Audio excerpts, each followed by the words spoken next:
Welcome back, everybody. It's good to have y'all here. Now, this is an exciting video because we're going to get this thing back on its wheels, which I'm pumped about. Actually, it's already back on the wheels, but we don't want to show you too much yet. There are a few things we want to go through in this video. We're going to start by doing the propane line. So I was able to work with Texas Beard Adventures. Brad, who came, he helped me do some welding like 3 or 4 videos ago on the chassis. He's actually a plumber by trade, so very thankful for him to coming out and helping run these propane lines so I know they're correctly done. He'll be here soon. I want to take you through a few things really quick that I needed to do that I don't want to spend too much time on, but I want to show you what we did. I had to repaint the step, so we went through that process. So here it is. I had to reattach this before we flipped it because it was way easier. So let's go through that real quick on how we did that.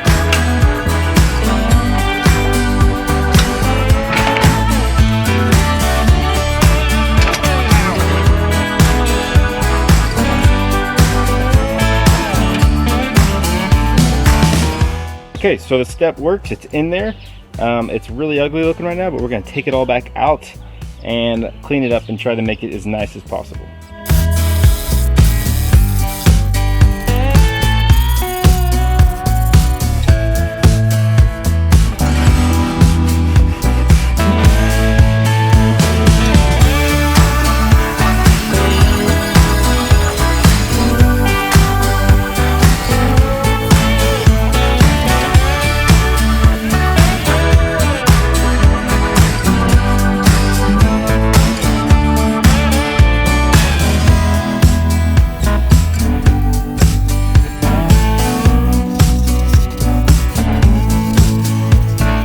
And also, we had to rivet on this side wraps. That was a fairly, well, it wasn't that straightforward.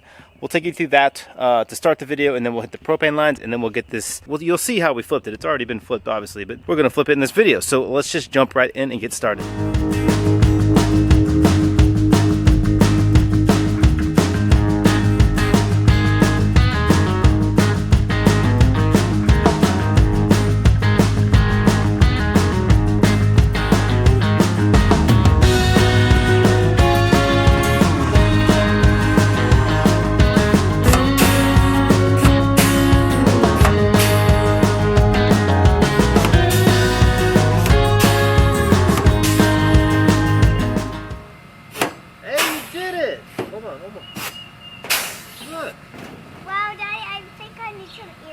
Is that too loud for you?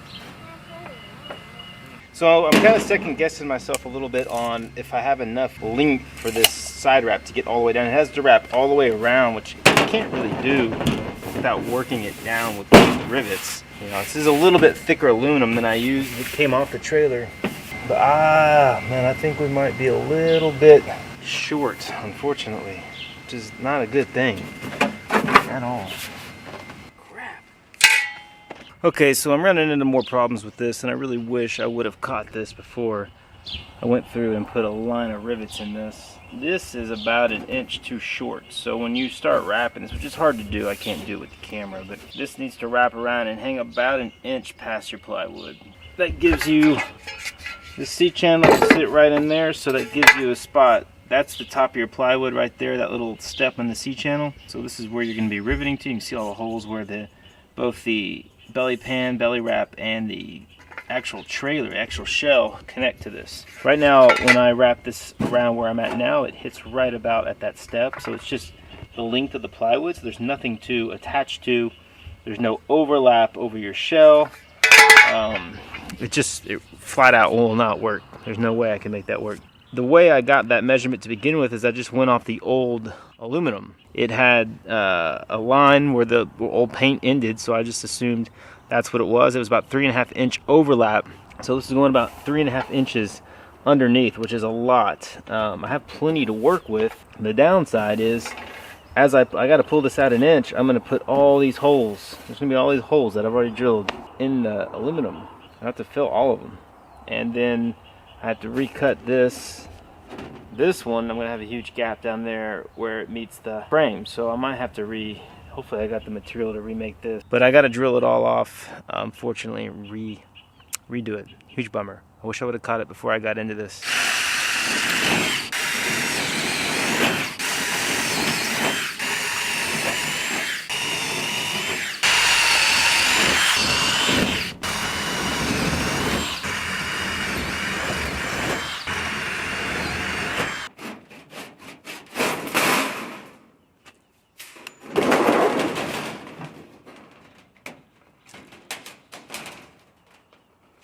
Okay, so I've pulled it out. You can see here we'll have these holes. These are the old holes. I'll just have to fill those with something. I don't know. I've got to make a cut here, fix that, and then this piece is unfortunately going to be trash because now we have about an inch gap here. So hopefully I can find something in the shop that will replace this piece. Okay, the longest I've got is 60. So where does 60 put me? Come on, come on, come on. Ooh, cleared it by 1.25 inches. That'll work. The old one, new one. This new one took about 5 minutes to make, so we've made one small adjustment. That's all I need to do. It's a little bit shorter, but I think it's gonna work. We're gonna have to do some trimming. I think we're right in there, but let's put it on there and see how this looks. Okay, we're looking pretty good. We want the seam right here to hit right on that mark, so we need to come over about 3/8, 1/4 inch. So that means we're gonna have to trim that off on this, and then that should slide over and be where we need it. And then we'll double check this one before we go riveting it to make sure the wraps around and we have enough material overhanging.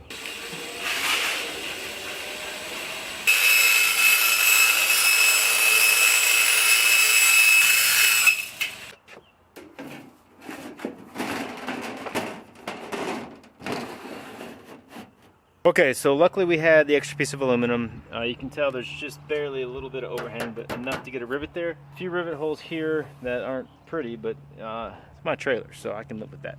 Mistakes are gonna happen. I feel like I have a good game plan. I feel like I know exactly what my measurements need to be to get that overhang correctly, so I can move on to the other 3 corners and finish these out. Looks like it's starting to rain a little bit, so I might shut it down for today. I'm getting a little water on the old camera, but tomorrow I should be able to knock these out. All right, the man himself, Texas Beard Adventures, is here. He has come to help me run Propane Lines. Say hi. Hello! If you guys remember, we did, how long ago was it when we were welding on this thing? Like a month? A month ago. That tells you how slow I am at this. Yeah, a month ago he came over and taught me a little bit about welding. Yeah. That was pretty good, wasn't it? It was, no, you did good. You picked it up quickly, and I'm surprised you haven't built like a gazebo or something out here. I need to get a welder, man. That's what I need. Yeah. Somebody send me a welder. No, I'm kidding. So he's here. We're gonna hook up propane lines, and he's actually a plumber by trade, so yeah, he knows this world very well. Master plumber, 3rd generation master plumber. That's pretty cool. I didn't know that. Yeah, yeah, man. My grandfather and my father and my brother and 2 of my uncles are all master plumbers. All right, so we kind of have a game plan figured out. I did make the Home Depot run, and they were short on supplies, but I think what we're gonna do is we've got to hook up water heater, the furnace, stove, and fridge. So we'll run a line from there, and we're going to tee up into the cabinet because the water heater, the furnace, and the stove are all in the same area. So we're going to go right off of that, make the connections inside the trailer, and then come over here to our fridge. And you've got all the tools, looks like. I'm just going to let you take over and do this. Sweet. This is pipe dope, and you put pipe dope on the male iron pipe threads, and then you screw it into the fitting, and this keeps the joint from leaking. We used to use Teflon and pipe dope, but this blue pipe dope is really good. It has Teflon impregnated into it, or at least I think this one does. This is really good pipe dope. I've used it on several applications, never had a problem with leaks. Hey, it's lead free too. And it's lead free, you can eat it. Okay, so we're gonna reuse the old 90-degree elbow that takes it, basically a rubber hose goes up to your tanks right there, and then we're gonna shoot a line to the, go out here and go over there. And that way we're not going to hit these stabilizer jacks. I really don't know how they did it beforehand, but this is the way we're doing it. Yep. Oh, there she is. Why do we have to make noise when it breaks loose? It's part of it. It's part of being a man, right? Yeah, I tell my kids, that way everybody knows you're working. Yeah.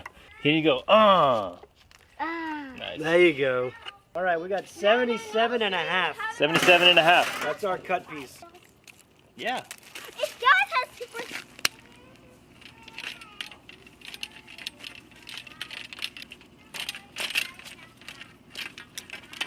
So the reason why you use a flare tool and a nut on propane lines is because propane has such a high pressure that a compression nut and ferrule could blow apart. And then, of course, you got propane leaking everywhere, right? So with a flare, there's like a mechanical... A flare does not allow this to come off. Yeah. So this would have to completely break off of what it's screwed onto to come apart. Yeah, makes sense. Even if you have a leak it won't be like crazy blowing out pressure, right? It'll be a small, very small, minute leak. Gotcha. Or if something's wrong with the copper, then of course you got another issue. But if you've got a flare nut, you have to use a flare nut and a flaring tool on propane copper lines. Got it. So what you want to do is you want to put the end of the copper flush with this deck right here, and then this, once we get this tightened down, you get a hammer and you smack this, and it's got a cone. You see that cone in there?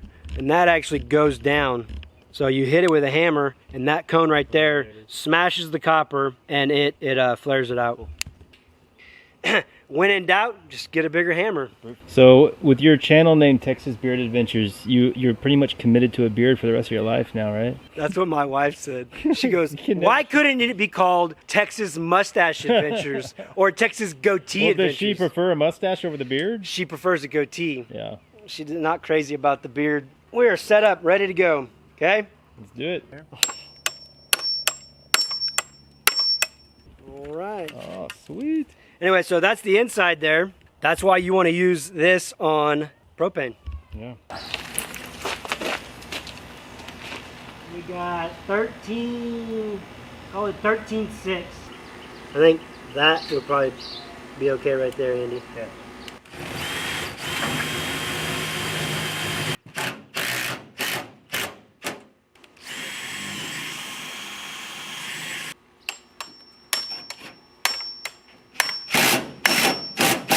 The challenge we have is I don't know exactly where we want to enter into the trailer because obviously I don't have the appliances hooked up. So we're going to stop somewhere in this area, put a valve there and a valve over there, and then pressure test at that point. And then once I get the shell back on, we can kind of figure out where things are and go from there. Sound like a plan? Definitely, maybe. Let's do it. Okay, Brad is back. We're back at it. Let's see, how many days has it been now? A couple days? 10 days. 10 days. No. It's been a couple days, basically nothing. I mean, I tarped it off. We got a big storm yesterday, so you can see a lot of water sitting on it. But we're going to get back after it. I think all we've got left to do here is get a valve in here and then work that over and do that. It should be pretty quick work of it, right? Yeah, absolutely. So. We're going to knock this out in no time. What's this cool thing you brought? Oh, that is the gauge. This is a gas gauge. You use a gauge like this whenever you're testing either propane or natural gas lines. With this gauge from other gauges is this senses the smallest of pressure changes in the system. So if you have any leak anywhere, it's going to show it because it's a very high calibration. This is an expensive gauge, but we got gas lines, so want to do it right because we want Andy to be here for a long time with his family. Good deal. Yeah. Appreciate you bringing that. Yeah, so once we get the trailer flipped over, hopefully I can get you back out here. We can hook up appliances, and then we'll probably want to retest it. Yeah, we'll retest up to the appliance. Okay, cool, man. Let's get to work. Now, remember, folks, I am a professional. I've always wanted to say that on camera. Don't try this at home. Oh, yeah. A little bit more. That's good. Sweet. We're just Okay, gonna put a valve there. so this one is just going to come straight, or what are we doing here? Let's make it really cool and just match the way that one looks. Okay. And just set it kind of right there, because it's going to go in right around in here. In there. And make sure you're getting an exact match to the other side. You know what my buddy tells me? What? You get what you pay for. I didn't pay for any of this. Exactly right. No. That's my point. Whatever you do, don't mess it up, Andy. Don't mess things up. All right, Go. Yep. I don't know why I'm asking you. What's not on there? What's not on there? Oh, the nut. Dude, why did you let me do that? That was an amateur mistake. I forgot to put the nut on before I flared it. So what do we do? Cut her off. Cut her off. Okay. Put a new flare. I'll take the blame for it. See, here I am just taking initiative. I don't even know how to really use one of these. Yeah, I mean, that's evident. Don't be so mean to me. All right, so Brad's doing this one. Yeah. Did you put the nut on there? The nut is on. There it is. I don't forget things like that.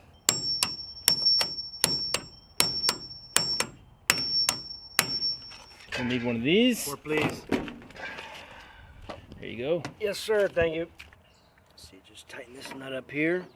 It just looks cool. Like these are. So what's going to happen is these are going to help it. I think we should. Flight. It's the thrusters.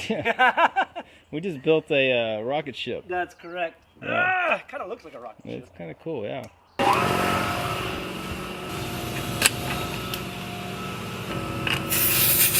There we go.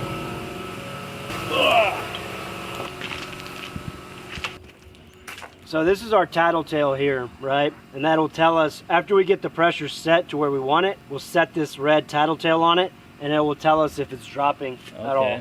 Okay? So then what we'll do is we'll put this on right on top of it. Okay. And then I'll go get the soap from the truck. All right, so what we got here is we got some good old Dawn soap. We're gonna put a little bit of this in here. That's all it is just soap and water, but it makes bubbles. So that's how you check for leaks. How often do you hook something up and then you're like, oh crap, I got leaks? It happens. Yeah. I'm human just like everybody else is. Oh, we do have a leak. See? Yeah, it was like the pressure's dropped. See? That's why you check. It's your rig, man. Yeah. Yeah. That's right. I mean, I didn't say I was a good plumber. All right, so then what we're gonna do? Leaking right there, if you can see that. Yep. Okay, I think how long we had this sitting? We have had it sitting for 30 minutes. We've just been chatting. 30. So I think no changes yet, but we're gonna leave it on for day or two. I think it's a smart move. Make sure that everything is safe and not leaking, and that shuts it down. So what we'll do after I flip this over is have Brad come back out once we get to the point of hooking up appliances, and we'll run the rest of the lines. Everyone, go check out Texas Beard Adventure. Super cool channel. Appreciate the help, man. You're welcome. Okay, so I think we're finally to the point where we're going to get this back on its wheels. Hey, Mayor, what you doing down there? My dad is putting on a cover.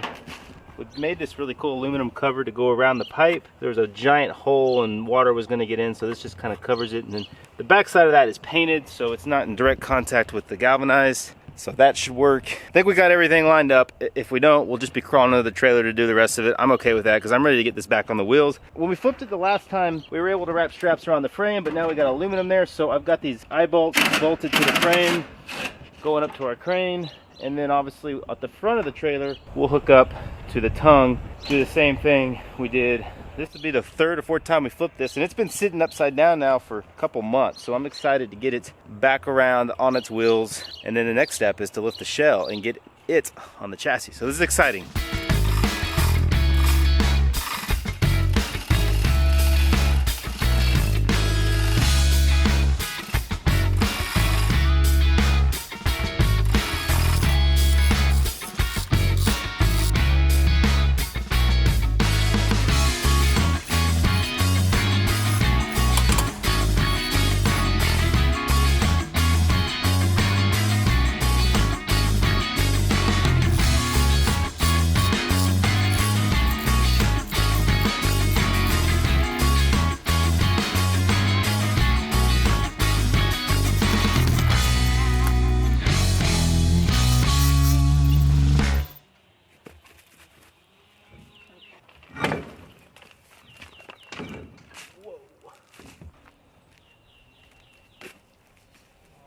That stuff is.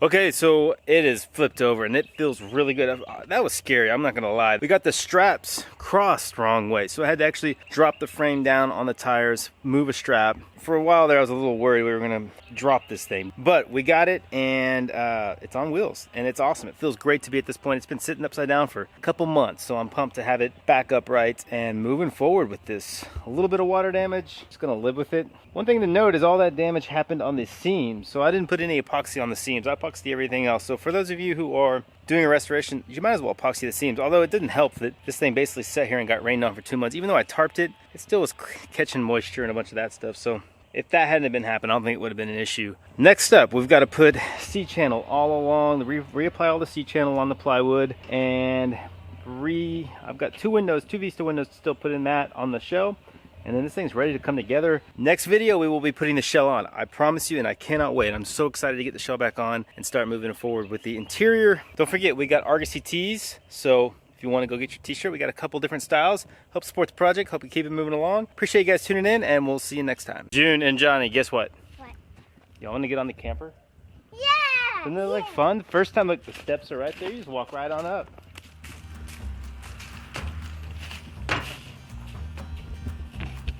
What do you think?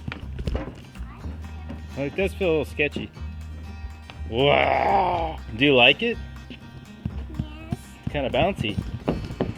Be Whoa! careful. This is kind of big camper. This is going to be really cool. So your toilet's going to be right here, Gross. and then yeah, gross. Your shower will be right here, and then y'all's bunk beds will be right here, and mommy and daddy's bed will be right where you are. And the kitchen will be right here where we cook our food. Where's the bay? Look. The playroom? Yeah. The playroom's outside. That's what's so great about campers. All you gotta do is go out the door and you're in a playroom. Do you guys like it? I mean, Yes. it's not that cool yet, but you know what I was thinking? What? Whenever we put the shell on, which we're gonna do next, maybe we could just camp inside like this. Would y'all wanna do that? Okay, yes. We could bring our sleeping bags, Yes, look at that. and we can have our first night in the camper. Yes, like this. Exactly, we can go to sleep in here. What does that sound? Does that sound like fun? Yes. All right. Look, dinner in here, and breakfast, and lunch. Yes. Well, we won't be able to do any of that yet. We won't have a kitchen. Okay, there you have it. Hopefully soon we'll be doing our first camping trip in here. We'll throw some sleeping bags down on the floor. They call that an aluminum tent, I think. Anyway, I hope you guys enjoyed the video. I want to say, it's kind of bouncy, isn't it? I want to say a big thanks to Brad from Texas Bearded Adventures. Thanks, man, for helping out with the propane. I hope you guys enjoyed this video, and we will see you all next time.